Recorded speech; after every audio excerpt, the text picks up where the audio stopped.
G-Sport avec Samsé. Samsé, bravo les hommes en bleu.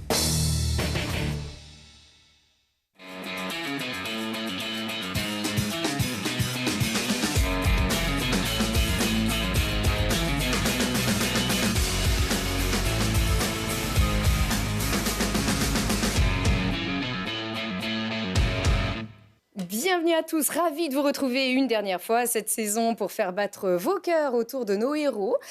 Vous allez voir, on a fait fort pour cette dernière. Ces héros du sport qui peuvent être d'immenses athlètes populaires comme d'illustres inconnus, mais qui gagnent à être connus. On est là pour ça.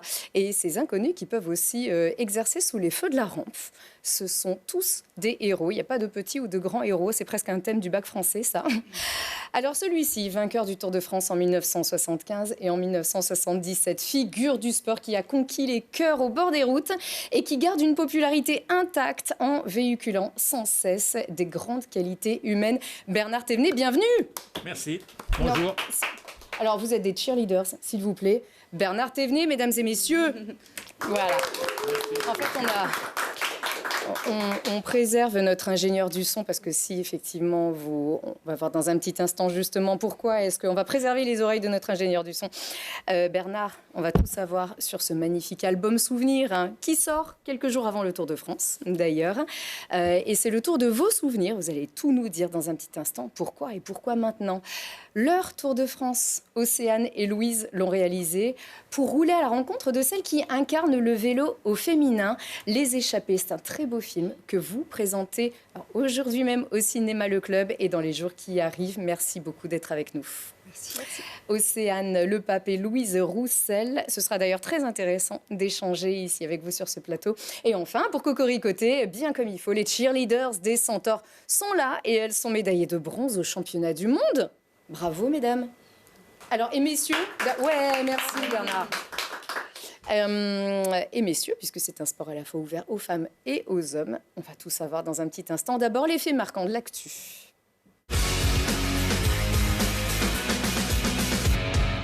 Et on commence avec une info qui va vous faire plaisir. Une sacrée femme qui n'a pas occupé la une, bizarrement, des pages de sport. Et pourtant, Oana Mialcea remporte le scratch, le 40 km du Trail des Grands-Ducs en 5h11 minutes et 6 secondes devant les hommes. Et c'est très rare, c'est vrai, les hommes spécialistes de cette discipline. Le premier, derrière, c'est les Chirolois Sylvain Arnaud. Deuxième, presque 35 minutes plus tard. Et c'est une première dans l'histoire de cette course. Et on en est très, très fiers. Le roi, c'est Thomas Huguenin, notre invité de la semaine dernière. Il remporte le titre de champion de France de para-tennis, catégorie quadriplégique. Alors attention, 6-0, 6-0 lors de ses premiers matchs, c'est-à-dire 24-7-0. Et il remporte sa finale 6-1, 6-1. Et 1000 bravos au Grenoble Tennis et à la Ligue Auvergne-Rhône-Alpes pour ce beau coup de projecteur sur cette discipline assez géniale. Et 1000 bravos Thomas. Encore des chiffres, ça fait 21 breloques pour Mélina Robert-Michon. Rien que cela, la disco ball infatigable, pas même par la Covid qui l'a contrariée la semaine dernière. Mélina remporte donc un 21e titre de championne de France avec un lancer à 58 mètres et 82 centimètres, loin de son record de France à 66 mètres 73. Mais Mélina était là, elle était médaillée d'argent aux JO de Rio et elle vise les JO de Paris dans 2 ans et on est à fond derrière elle. Et ça continue pour Thibaut Collet. Déjà champion de France en salle il y a quelques semaines, le Grenoblois devient champion de France en plein air. C'était à Caen ce week-end, devant Renaud Lavillenie, son ami champion olympique à Londres. Thibaut, on va peut-être le voir, il a passé la barre. Voilà, allez Thibaut Collet qui a passé la barre des 5,75 m. Allez, on le regarde. Bernard Thévenet, ça vous rappelle son père, ça peut-être, on lui dit à chaque fois, mais Thibaut Collet, fils de Philippe Collet, frère de Mathieu Collet aussi. Et puis, voilà, qui se transmettent la perche de père en fils, le grand-père également. Et on est très fiers de Thibaut, qui est vraiment en train de réaliser une carrière géniale. Il a battu son record à 5,82 m. C'était il y a quelques jours. Et on est très content. Il est qualifié pour les championnats d'Europe et pour les championnats du monde en plein air, Thibaut Collet. Quelle technique. Ça, technique, ouais, puissance, bon, enfin, il y a tout. Il est un bon professeur. Oui, c'est sûr. Et voilà. Et depuis longtemps. Exactement. Et nous, on cocoricote car on est très, très contents. Bernard, vous avez pris la parole, on vous la laisse tout de suite, vous êtes notre invité.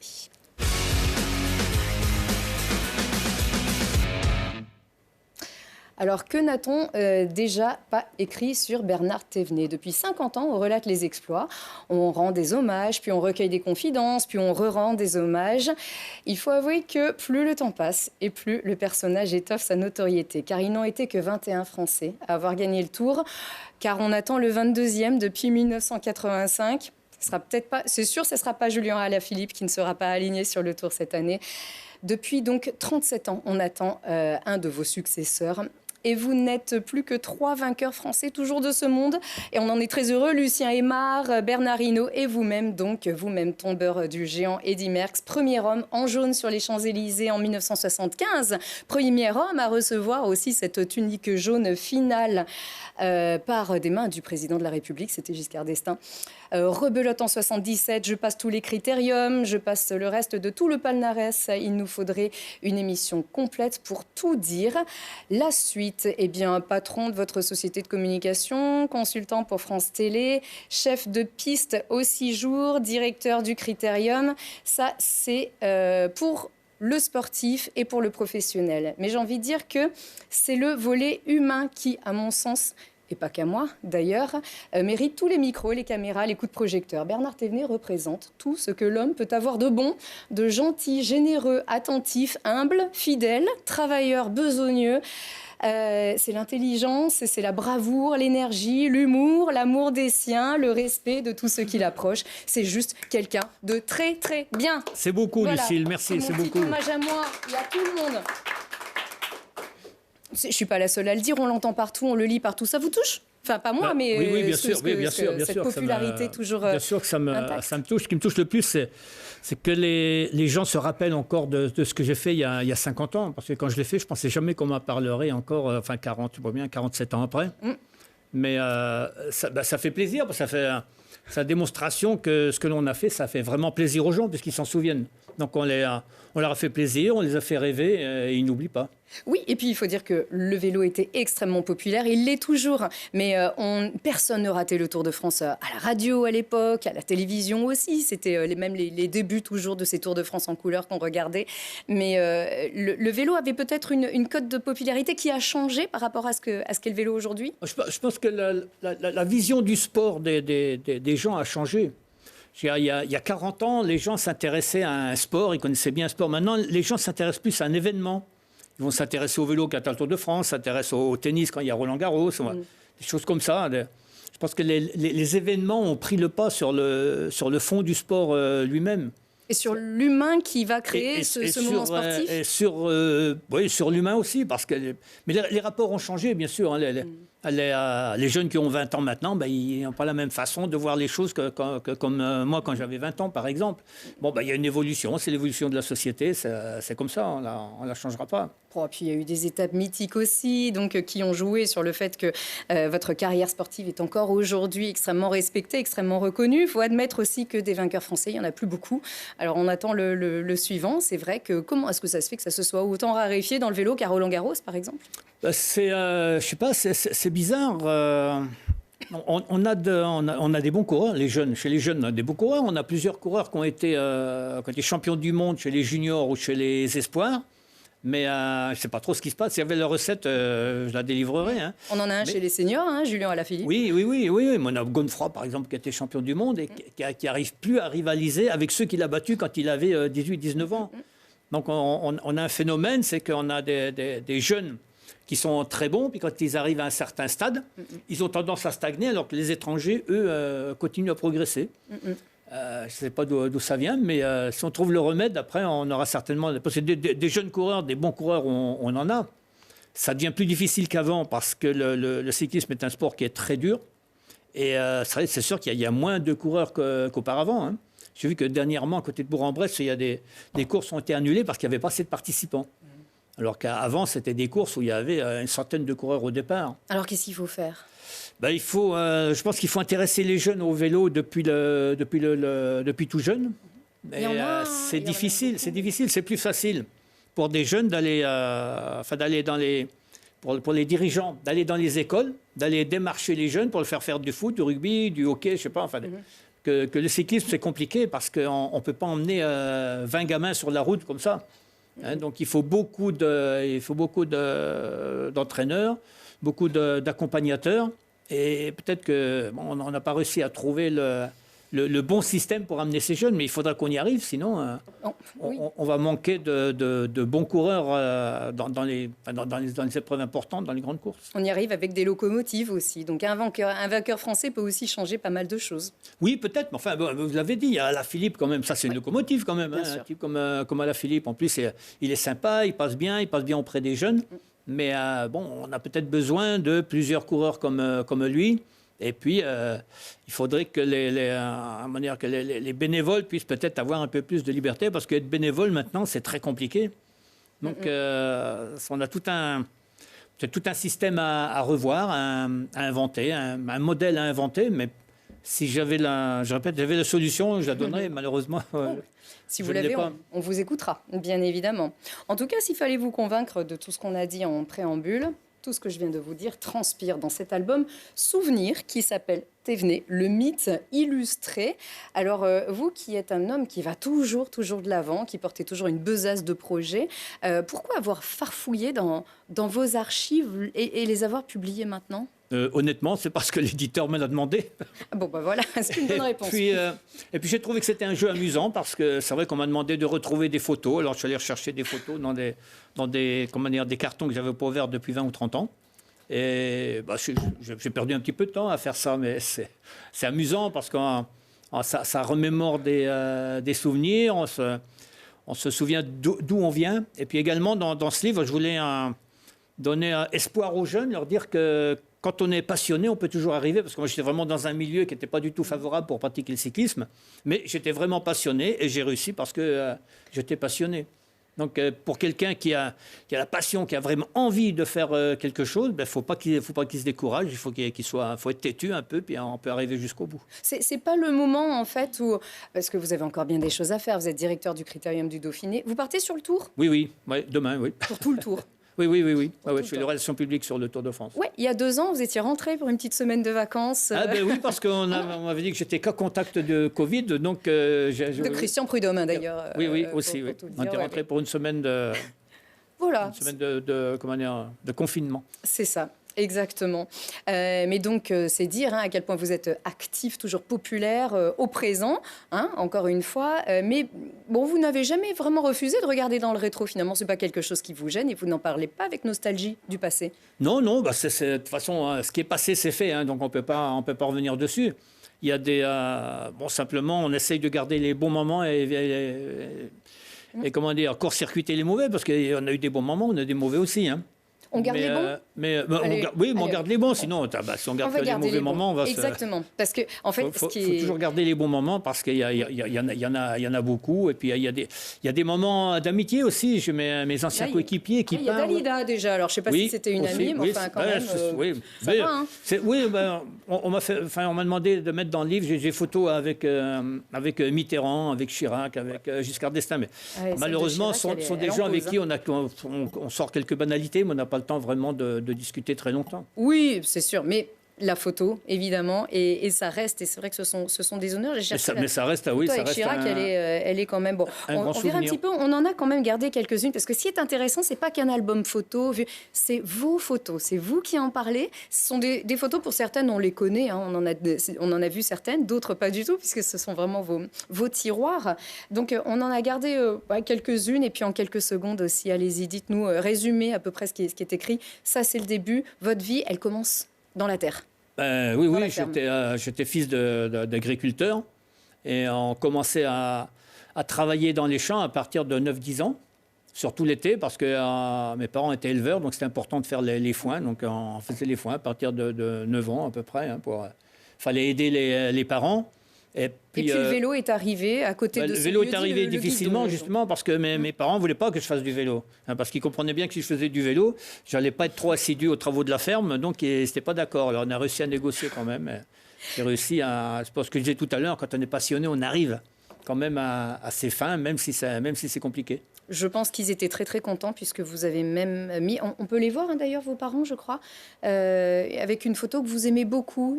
C'est vrai qu'ils sont beaux comme tout. C'était une photo aux 6 jours ça. Ouais, je crois que c'est les premiers 6 jours il me semble. Ouais. Ils ont suivi votre carrière avec autant d'humilité que vous finalement. Oui. Oui, au début ils savaient pas trop où j'allais aller. Puis allez, je suis passé professionnel. Je sais que ma maman se faisait beaucoup de soucis parce que le vélo est un sport dangereux, donc. Elle était elle regardait un peu la télé, mais je pense elle priait en même temps. C'est possible. Parce qu'elle avait un petit peu peur. Et puis mon père, lui, il voyait ça, mais c'est un bon paysan, donc ça monte, mais tranquille, on ne sait jamais demain de quoi sera fait. Il avait toujours lui aussi un petit peu peur. On sait ce que c'est dans l'agriculture, hein, on sème, on récolte, puis il y a un orage, n'importe, pof, tout est détruit. Donc, il faut recommencer. Là, c'est un petit peu, c'était toujours la même peur, je pense, qu'il habitait. Oui, la peur, mais la fierté, vous mettez ce petit télégramme. Hein, alors ça, c'est pour les jeunes, hein, parce qu'ils n'ont pas connu les télégrammes. Parce que ils sont nés à l'époque du portable. Un petit message, un SMS qui est arrivé, voilà, ce jour-là. Voilà. Félicitations, nous sommes très heureux. Continue, papa, maman. Ouais, c'est pour dire qu'à l'époque, dans tous les petits villages, il y avait un télégraphiste, il y avait une poste, et puis il y avait quelqu'un qui habitait dans le village, dans le bourg, autant que possible. Ouais. Et puis le postier, il l'appelait ou il allait voir.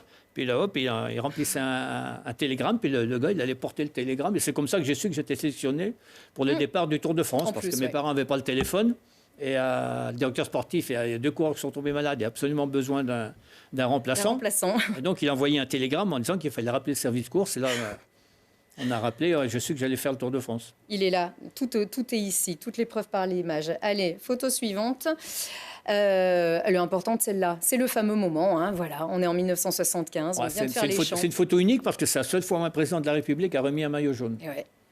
C'était la première arrivée sur les Champs-Élysées. Avant, le Tour de France arrivait au Parc des Princes, qui était à l'époque un stade vélodrome, c'est-à-dire qu'il y avait le stade et le vélodrome autour. Puis en 68, je crois, ils l'ont démoli pour faire un stade de football. Donc après, on est arrivé à la Cipale, qui était une piste dans le bois de Vincennes, mais qui accueillait, je ne sais pas bien, 10-12 000 spectateurs. Et puis en 75, Yves Mourouzi, qui était un journaliste à TF1, mais qui connaissait un peu la ville avec le Conseil de Paris, parce qu'à l'époque, il n'y avait pas encore de maire à Paris, en 75. Et on lui avait demandé de faire une animation au mois de juillet. Il a dit, au lieu de faire arriver le Tour de France dans le bois de Vincennes, on fait arriver sur les Champs-Élysées. Visionnaire. Et depuis, oui, parce que sur le coup, on ne savait pas trop ce que ça allait donner. Puis depuis, on a dit, depuis, ça arrive là. Et les autres grands tours, pareil, hein, Tour d'Espagne ou Tour d'Italie, ils ont pris modèle, ils arrivent maintenant un peu sur le même modèle. Allez, le cannibale. Alors, on a pris cette photo, vous êtes nostalgique. Pourquoi ? Parce que c'était un genre de championnat par points. Donc Merckx était le meilleur mondial, moi j'étais le meilleur français. Et à gauche, à droite de l'image, c'est Régis Sauvion qui était le meilleur jeune. C'est parce que j'étais à côté de Merckx, parce que Merckx c'était un phénomène. Hein. À l'époque, c'était quelque chose. C'était comme Zidane en France, même dans le monde, dans le monde cycliste, Merckx, c'était là. Il n'y a pas eu plus que lui d'ailleurs. C'est celui qui a le plus beau palmarès depuis que le cyclisme existe. C'est vrai. Donc, d'être à côté de Merckx, j'avais 23-24 ans à cette époque-là. Pour moi, c'était quand même quelque chose de gratifiant. Voilà. Alors, dans Pralou, là, c'était plus gratifiant. C'était. Voilà. Là, c'était différent. Là. C'était un. Ça faisait un moment quand même qu'il nous embêtait, Merckx, parce qu'il gagnait un petit peu tout. Et là, il commençait à baisser un petit peu. Il y avait une possibilité de le battre. Et là, il ne fallait pas se louper parce que des occasions, on ne les laissait pas beaucoup. Hein. C'est sûr. Allez, on l'a dit, il y a beaucoup d'autres photos. Les présidents de la République. La voilà. Ah non, celle-là, je l'aime bien. Parce que vous avez dit, j'aimerais bien remercier ce monsieur. Oui, c'est ma façon de... Je ne sais pas s'il va se reconnaître, hein, mais il faudrait. C'est ma façon de le remercier parce qu'il fait une chaleur ce jour-là. Et je me souviens qu'il avait mis de l'eau fraîche, ça fait du bien. Alors ça, c'est pas le même jour, mais c'est une photo très célèbre. Oui, c'est l'arrivée à l'Alpe d'Huez. On voit que j'étais vraiment fatigué. Ouais, l'Alpe d'Huez, les filles, la plus grosse fatigue de toute ma vie, de toute ma carrière. Et ça se voit, cette grosse fatigue. Oui, aussi. oui, oui. Ouais. Mais c'est vrai que si ce monsieur, on pouvait le retrouver, sachant que c'est agaçant quand les coureurs, quand les spectateurs courent à côté des coureurs, Oui. celui-là, il avait bien fait ce jour-là. Oui, celui-là, il courait, mais pas pour rien, moi. Exactement. Allez, encore une qui m'est assez chère, parce que c'est comme ça que je vous ai connu, d'ailleurs. C'est là, vous êtes pile au milieu de la photo. Ouais. Je ne sais pas si c'est un hasard. Donc, le maire de Saint-Imier, votre village. Donc, François-Régis Berriot, voilà, au milieu, en bas. Et vous êtes juste au-dessus. C'était les élections municipales de 89. C'est ça. Et il y avait votre papa aussi. Oui, c'est ça, exactement, juste au-dessus. Et en fait, c'est quelque chose qui vous tenait à cœur, puisque vous étiez, malgré un emploi du temps extrêmement chargé, toujours attaché à la vie de la commune. Oui, c'est la première fois on venait me solliciter pour, pour me mettre au service de la commune. Et moi, je pense que tout le monde devrait être un jour conseiller municipal. Ils verraient comment marche une commune, comment on fait pour l'administrer. Et après, les gens, ils seraient certainement moins exigeants, parce que c'est très compliqué. C'est beaucoup de temps. Vous avez consacré beaucoup de temps. C'est beaucoup de temps. Beaucoup de temps, oui. Que vous avez donné malgré. Alors, on vous retrouvait aussi au micro de France Télé, là d'ailleurs. On vous voit avec Patrick Chen qui était exceptionnel. Voilà, vous avez toujours beaucoup. Il y a des photos. Là, on a vu pas mal de photos, mais regardez un peu. Il y a aussi des photos en grand avec plein de belles histoires à côté, des témoignages. Bref, on ne peut pas tout dire ici parce qu'on a encore plein de choses à se dire avec aussi nos invités. Mais c'est un moment délicieux. Vous apprenez plein de choses aussi, un point de vue très personnel, très sincère. Et voilà, et c'est assez génial. Donc chez Mareuil Édition, voilà, on le trouve partout. Oui, bien sûr, dans toutes les librairies. Il y a beaucoup de. Enfin, c'est un livre où il y a beaucoup de photos, parce que moi, je trouve que quand on met une photo et un petit commentaire dessous, il n'y a pas besoin de mettre un commentaire très long, mais sur la photo est assez parlante. Petite impression. On parle pas trop du Tour de France féminin. C'est une super chose qui revienne là. Oui, bien sûr. Oui. C'est très bien qu'ils viennent la semaine après le Tour de France, parce que le Tour de France féminin existait. La grande boucle, ça s'appelle. Oui, il a existé en même temps que le Tour de France. Mais malheureusement, le Tour de France masculin prenait 95% de la médiatisation, et le Tour féminin était très peu médiatisé. Je pense que là, ça sera beaucoup mieux comme ça. C'était pas très bien vu à votre époque, certains à votre époque, ou même un peu après, d'ailleurs. Oui, parce que le cyclisme féminin n'était pas organisé comme maintenant, loin de là. Malheureusement, les pauvres filles, elles travaillaient, elles étaient dans des équipes, mais qui n'avaient pas de moyens, qui étaient très mal organisées. Maintenant, c'est les équipes professionnelles féminines n'ont pas grand-chose à envier aux équipes professionnelles masculines. Maintenant, il n'y a plus que la médiatisation, parce que les performances, elles sont là. Je pense que la médiatisation viendra, parce qu'elle vient juste après le Tour de France, et je trouve que c'est une très bonne... elle est très bien placée au point de vue date. Oui, et puis alors, les femmes, bien sûr, Jeannie Longo a fait énormément pour le cyclisme féminin, pour les femmes en général aussi. Et je ne sais pas si elle nous regarde, mais voilà, on l'embrasse tendrement, c'est quelqu'un de formidable. La championne de France sur route et de contre-la-montre. Voilà, elles sont que 3 à l'avoir réalisé, donc Jeannie Longo, Pauline Ferrand-Prévot et donc Audrey Cordon-Rago qui a remporté donc ce week-end le championnat de France sur route et le contre-la-montre. Ça bouge, on commence à en parler. Qu'est-ce que vous en pensez ? Qu'est-ce que ça vous inspire ? Nous, on se réjouit qu'on en parle de plus en plus. Et c'est pour ça qu'on a fait ce film Les Échappés, c'est pour continuer à en parler davantage. Nous, dans le film, on a Marion Cligné, qui était la rivale de Jeannie Longo, qui prend la parole et qui explique aussi le travail qu'elle fait avec l'Association française des coureurs cyclistes sur la professionnalisation de ce sport. Et elle fait un travail important. Marion Cligné, qui en plus était épileptique et qui a fait une grande carrière et qui a beaucoup apporté sur la piste aussi, d'ailleurs. C'était une immense championne. Océane et Louise, vous avez parcouru 3000 km à la rencontre de ces femmes qui incarnent le vélo féminin. Et à travers le vélo, finalement, vous parlez, vous montrez la condition de la femme dans notre société aujourd'hui. Pourquoi avoir choisi le vélo pour incarner ce message ? Parce que pour nous, le vélo, c'est un outil assez formidable pour parler de plein de sujets, et notamment des inégalités qu'il y a dans la société. Parce que quand on parle de vélo, on peut parler de sport de haut niveau, mais on peut aussi parler d'artisanat, on peut parler d'inégalités dans l'espace public, la manière de se déplacer dans la ville, de se déplacer la nuit aussi, de comment sont fabriquées les villes aussi. Donc en fait, le vélo, ça permet d'aborder énormément de questions et de solutions aussi. Comment faire que ce monde il soit un peu plus égalitaire. Et donc tout à l'heure, on parlait de la médiatisation qui manque pour le Tour de France, et c'est vrai, et la professionnalisation pour laquelle Marion Clignet se bat, parce que c'est un autre enjeu aussi, peut-être d'avoir un petit peu moins d'inégalité salariale dans le sport de haut niveau et dans la société en général. Et puis aussi le fait que quand on tombe enceinte, il ne faut pas forcément que la carrière s'arrête, parce que ça, c'est arrivé à plein de cyclistes et à d'autres sportifs de haut niveau. Et il y en a de plus en plus qui commencent à en parler, du fait que ça ne doit pas mettre de stop dans les carrières, et je trouve que c'est intéressant aussi. Mais ce sont des sujets dont on parle beaucoup aujourd'hui. Le vélo, finalement, est un miroir de tout cela. Oui, complètement. Et comme disait Océane, en fait, c'est un outil qui permet de parler de plein de sujets et de plein de sujets de société. Et c'est ça, dans ce film, on parle du monde du travail, on parle de l'appropriation du voyage aussi, parce qu'en fait, quand on voyage seul, quand on est une femme, on a aussi tous les reflets de la société et de ce qu'on nous dit, mais t'as pas peur de dormir seule, et t'as pas peur de te faire agresser, et tout ça, et toutes les peurs aussi que rejette la société sur les femmes. On parle des cours de récré aussi, et comment sont faites les cours de récré, et comment ça a un impact ensuite sur l'appropriation de l'espace public. Donc c'est vrai que le vélo, c'est un trop bon moyen pour parler de tous ces sujets-là. Ça évolue aujourd'hui, les cours de récré. Bon, moi, j'ai connu effectivement les cours avec que des matchs de foot. Et même si on voulait, on ne pouvait pas. Maintenant, ça change. Ça change un petit peu.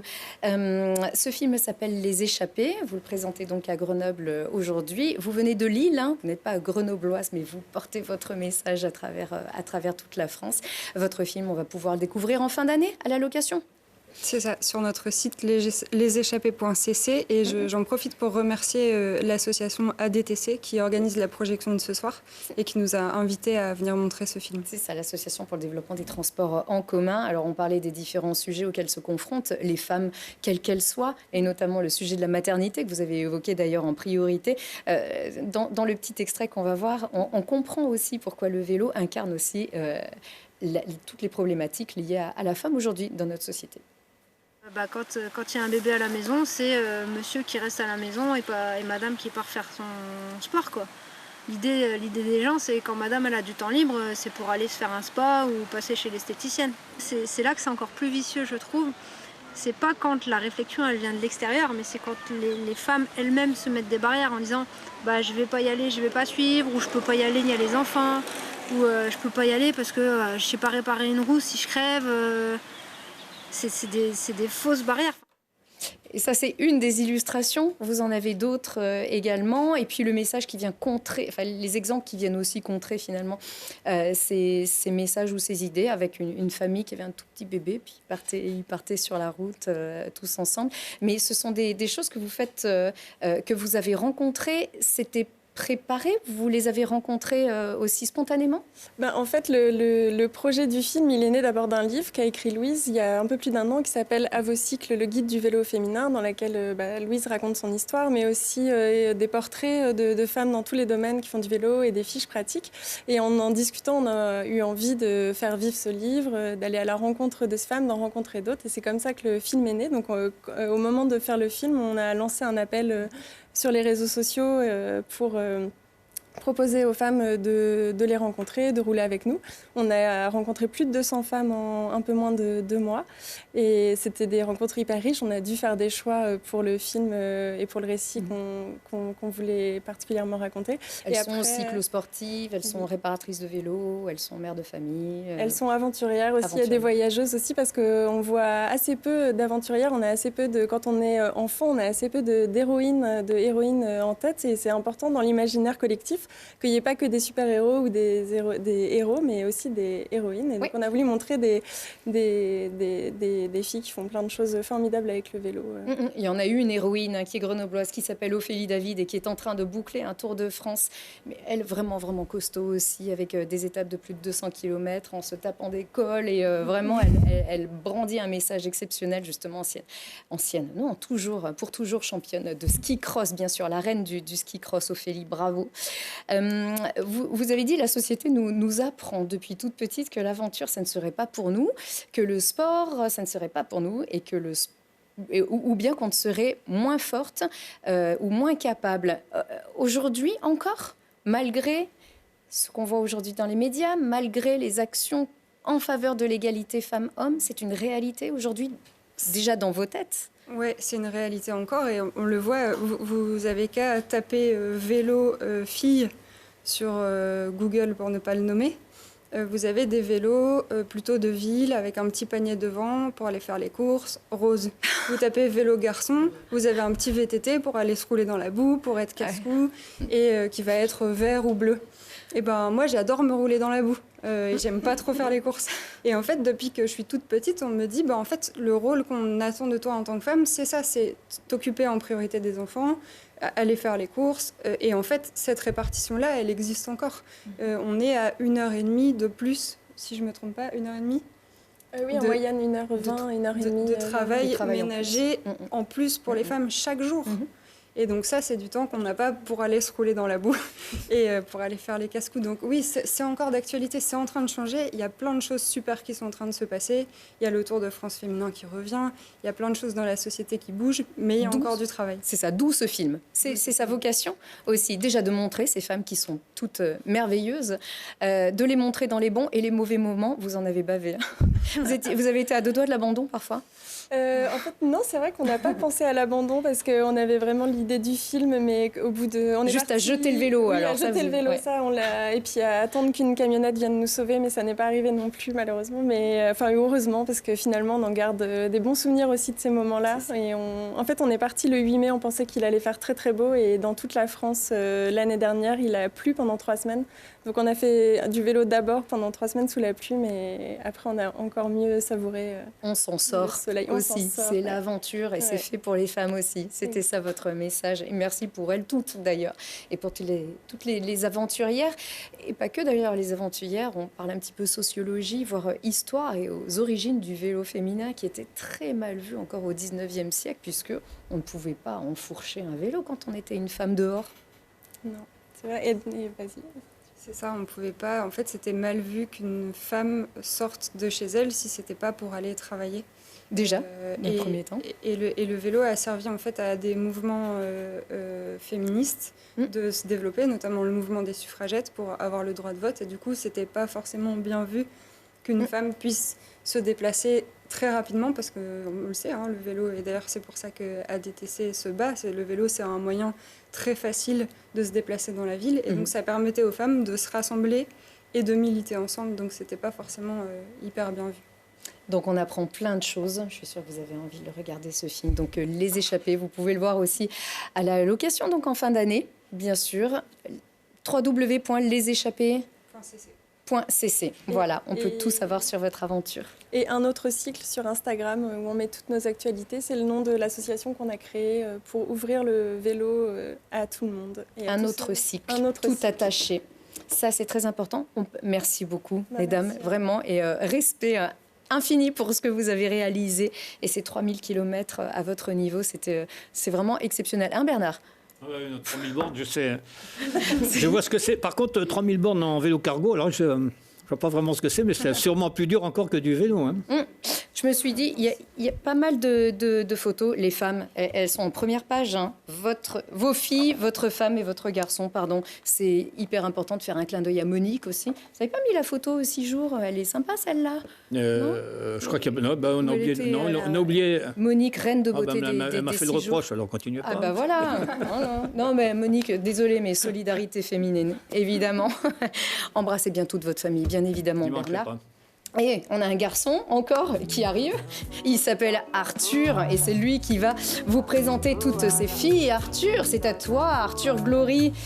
Et il ferme la porte délicatement, il va toujours au bout, bien sûr. Ça va, Arthur? Ça va et toi, Lucie? Je disais cette petite musique.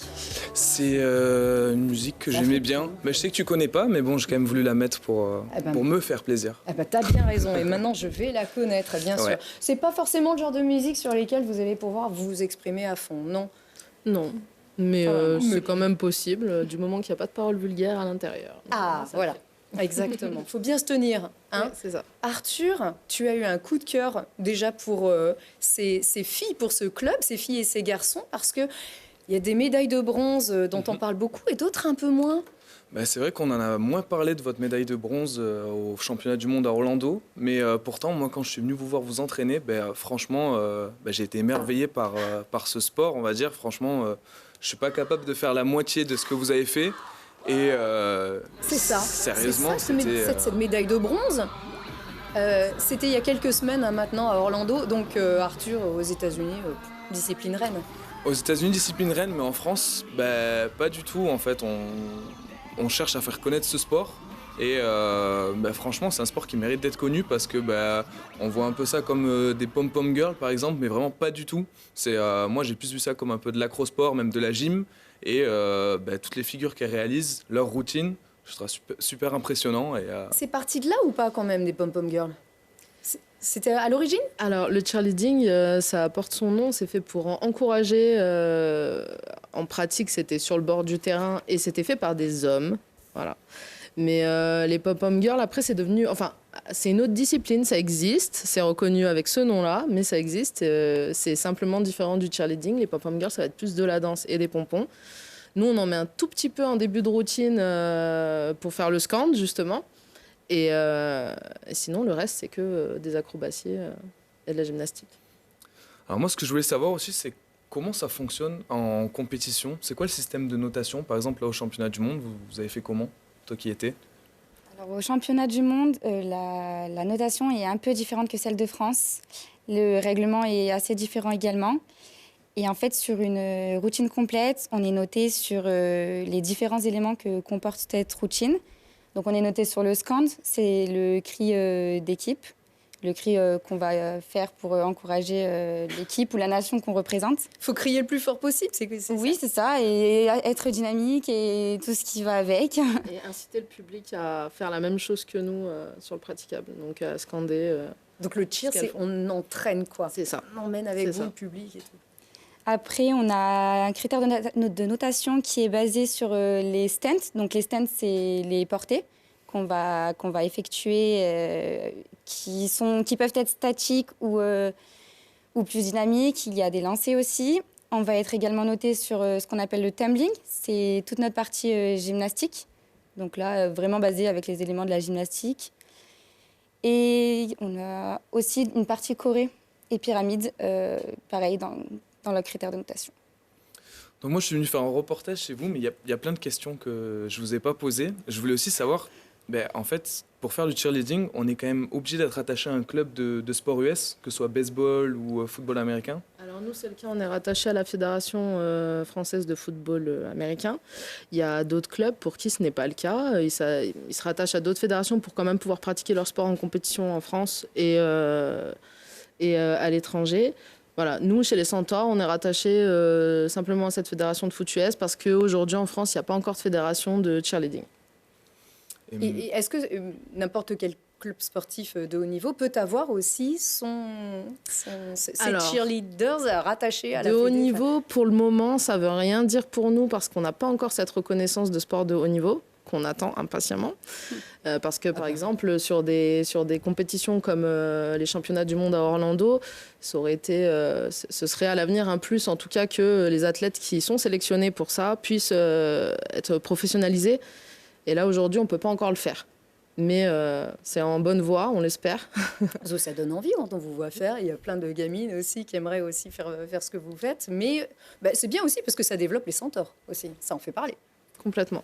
Je trouvais que c'est ça qui était fou surtout parce que moi quand je les ai vus faire, même quand on voit les images, franchement c'est toutes les routines, toutes les figures, c'est des choses qu'on peut pas faire nous en temps normal. Ça demande beaucoup d'entraînement et au final ne pas avoir ce statut. Comment toi, par exemple, tu vois l'avenir du cheerleading en France? Ça peut faire que se développer, en fait. Oui, pour moi, ça va faire que se développer. Moi, quand j'ai commencé le cheerleading il y a 4 ans, je savais même pas que ça existait. Je le connaissais même pas depuis les États-Unis. Pour moi, j'avais le cliché que beaucoup de gens ont du cheerleading, c'est-à-dire c'est des pom-pom girls, sauf que je me suis rendu compte que c'était pas du tout ça au bout de 2 entraînements, vraiment.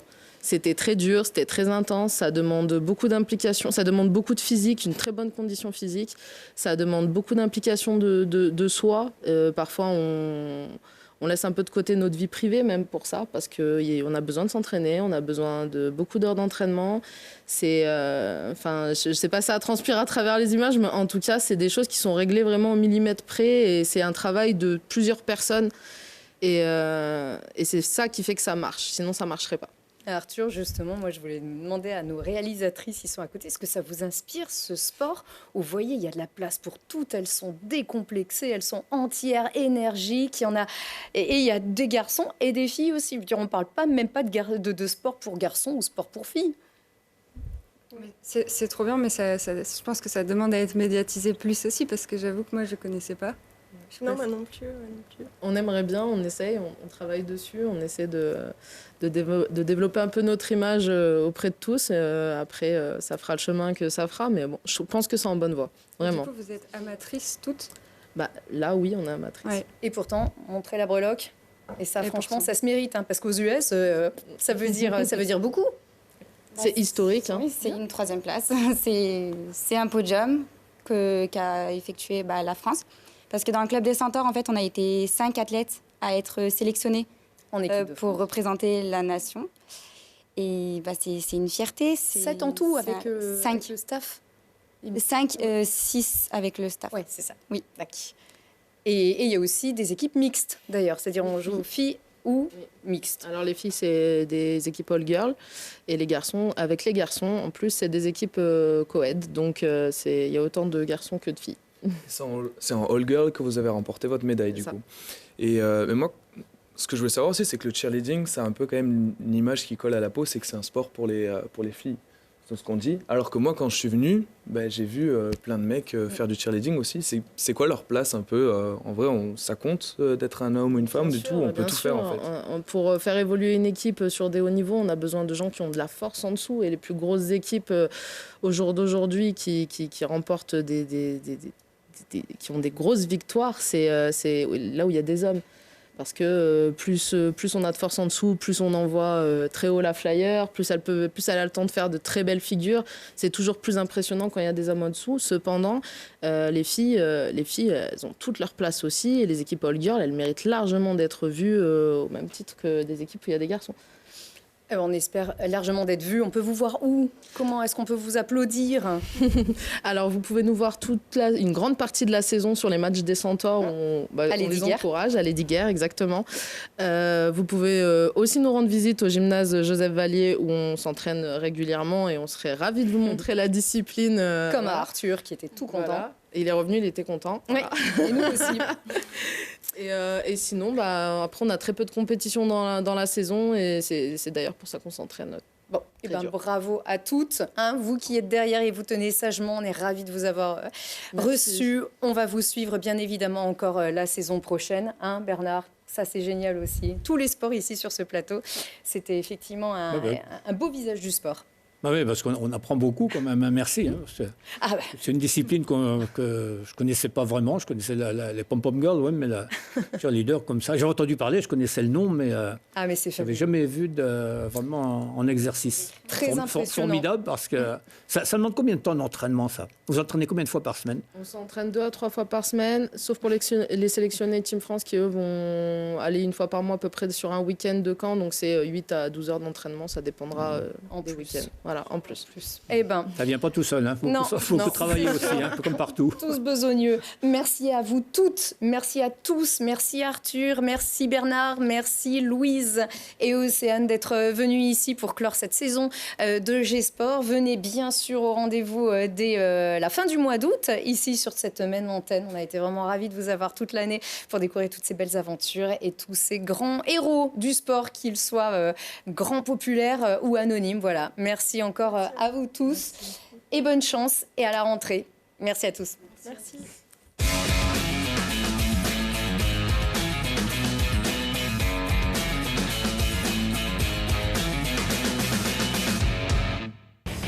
G-Sport avec Samsé.